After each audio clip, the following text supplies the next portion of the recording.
Hello friends, आज आपण झणझणीत आणि तर्रीदार अशी पुणेरी मिसळ बनवणार आहोत। ही मिसळ मी बनवली आहे ती खूप कमी साहित्य वापरून बनवलेली आहे। ही मिसळ बनवण्यासाठी आपल्याला 10 ते 15 मिनिटं खूप होतात। चला तर मग आपण मिसळ बनवायला घेऊयात। त्यासाठी मी एक कुकर तापायला ठेवलेला आहे गॅसवर। त्यामध्ये थोडंसं तेल घेऊन त्यात टाकलेली आहे मोहरी, त्यानंतर जिरे आणि आता ॲड करणार आहे मी कढीपत्ता। हे चांगलं तडतडल्यानंतर यामध्ये ॲड करत आहे मी कांदा थोडासा उभा चिरून घेतलेला आहे मी। यामध्ये टाकलेलं आहे मी थोडंसं हिंग। हे सगळं मी थोडंसं हलवून घेतलेलं आहे। हे चांगलं परतल्यानंतर त्यामध्ये मी हळद टाकून मस्त असं एक परतेपर्यंत ठेवलं आणि त्यामध्ये ॲड केलेले आहे मटकी। मोड आलेली ही मटकी आहे, तुम्ही बघू शकता छान असे मटकीला मोड आलेले आहेत। मटकी आपण आपल्या मिसळ बनवण्याच्या याच्यानुसार घेऊ शकता, म्हणजे किती मिसळ बनवायची आहे त्यावरती डिपेंड असेल। त्यानंतर मी त्यामध्ये मीठ टाकून थोडंसं पाणी टाकलेलं आहे। पाणी मी थोडंसं जास्त टाकत आहे, जे मटकीची जी टेस्ट आहे ती संपूर्ण पाण्याला पण येईल। यामुळे आपण जी मिसळ बनवतो ती खूप अशी टेस्टी होते। थोडंसं पाणी आपण यामध्ये जास्तच वापरायचं आहे। त्यानंतर मिसळला लागणारा मसाला मी तयार करणार आहे। त्यासाठी मी एक घेतलाय छोटासा कांदा, एक टोमॅटो, लसूण आणि अद्रकचा छोटासा तुकडा घेतलेला आहे। कांदा आणि टोमॅटो मी अशा प्रमाणात कापून घेणार आहे।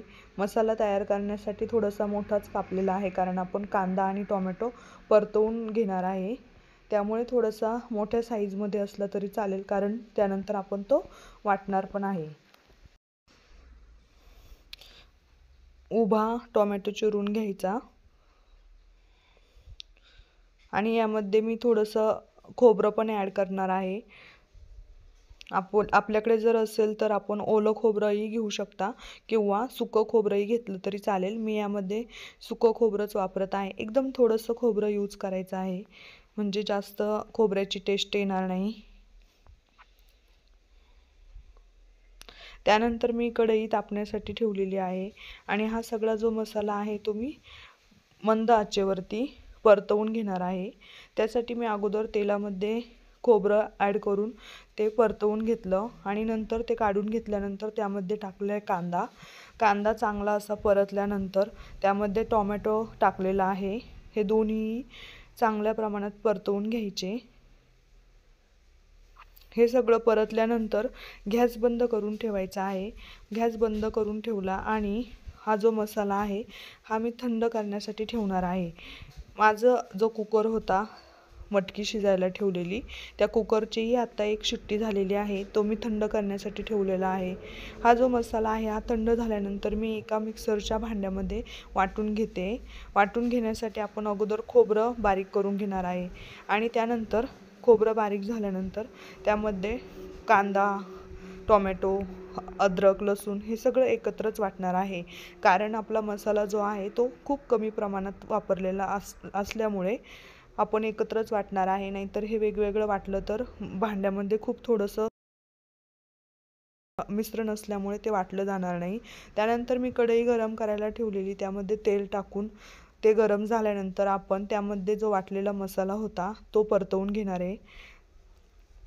तुम्ही बघू शकता मी मसाला एकदम फाईन पेस्ट केलेला आहे, एकदम छान असा तो परतलेला आहे। त्यानंतर हा मसाला परतल्यानंतर मी यामध्ये काही मसाले टाकणार आहे। यामध्ये मी माझी घरगुती मिरची वापरलेली आहे, मिरची पावडर। त्यासाठी तुम्ही काश्मीरी मिरची पावडरही वापरू शकता। त्यानंतर मी ॲड केलेला आहे धना पावडर, 1 चमचाच टाकलेला आहे, आपण चवीनुसार हे वापरू शकता। त्यानंतर हळद टाकली आणि त्यानंतर मी मिसळ मसाला टाकत आहे। 2 चमचे मिसळ मसाला वापरलेला आहे, मी विकतचाच मिसळ मसाला वापरलेला आहे। आपल्याकडे जर घरी बनवलेला मसाला असेल तर तोही तुम्ही वापरू शकता। हा मसाला चांगला परतल्यानंतर तो मी एक साईडला करून घेतलेला आहे। त्यानंतर 2 चमचे तेल टाकून त्यामध्ये मी 2 चमचे बेसन पीठ, आपले जे टेबलस्पून असतात ते ॲड करणार आहे। हे बेसन पीठ चांगलं असं फसफसेपर्यंत परतवून घ्यायचं आहे। तुम्ही बघू शकता बेसन पीठ चांगलं परतलं आहे। आता हे सगळं एकत्र करून आपण यामध्ये ॲड करणार आहे कुकरमध्ये शिजवलेली मटकी आणि त्यासोबत असणारं पाणी.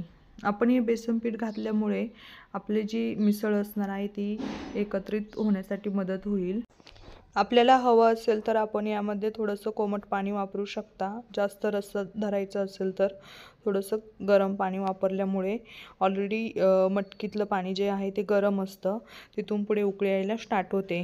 यानंतर मी थोडंसं यामध्ये चिंच आणि गुळाचं पाणीही ॲड करते आहे आणि चांगलं हलवून घेतल्यानंतर आपण पाहायचं किती घट्ट आणि किती पातळ आपल्याला लागतं आहे. त्यानुसार थोडंसं कोमट पाणी वापरायचं. मी थोडंसं कोमट पाणी टाकते आहे आणि चवीनुसार मीठ वापरते. ऑलरेडी मी अगोदर कुकरमध्ये मटकी शिजवताना मीठ टाकलेलं होतं, त्यानुसार मी आत्ता अंदाज घेऊन मीठ टाकते आहे. थोडीशी कस्तुरी मेथी मी ॲड केली उकळी आल्यानंतर आणि थोडीशी कोथिंबीर मी टाकलेली आहे. तुम्ही पाहू शकता आत्ता उकळी येत आहे आणि छान असा मिसळमधील तरी बाहेर येते आहे. मिसळमध्ये एकदम कमी प्रमाणात तेल वापरलेलं आहे तरी पण एकदम छान अशी तरी आपण पाहू शकता दिसती आहे.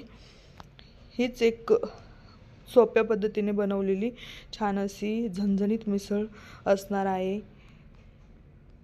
मंद आचेवरती मिसळला उकळी येऊ द्यायची आहे. पाहू शकता मिसळला छान अशी तरी आलेली आहे आणि मिसळची आतमध्ये असणारी मटकी ही एकदम चांगली शिजलेली आहे. तुम्ही पहा किती छान अशी तरी आलेली आहे. एकदम कमी प्रमाणात साहित्य आणि तेल वापरलेलं असलं तरी मिसळला खूप छान तरी आलेली आहे. आता मी ही खाण्यासाठी सर्व करत आहे. त्यासाठी मी थोडंसं फरसाण किंवा आपण शेव पण घेऊ शकता. त्यामध्ये टाकली थोडीशी मटकी आणि त्यानंतर त्यावरती टाकत आहे रस्सा. आता थोडासा कांदा, लिंबू आणि कोथिंबीर टाकून या मिसळची आपण टेस्ट घेऊ शकता. एकदम छान अशी मी मिसळ तयार केलेली आहे आणि त्याची टेस्टही खूप सुंदर झालेली. आपण नक्की ही मिसळ ट्राय करा आणि हा व्हिडिओ पाहिल्याबद्दल धन्यवाद.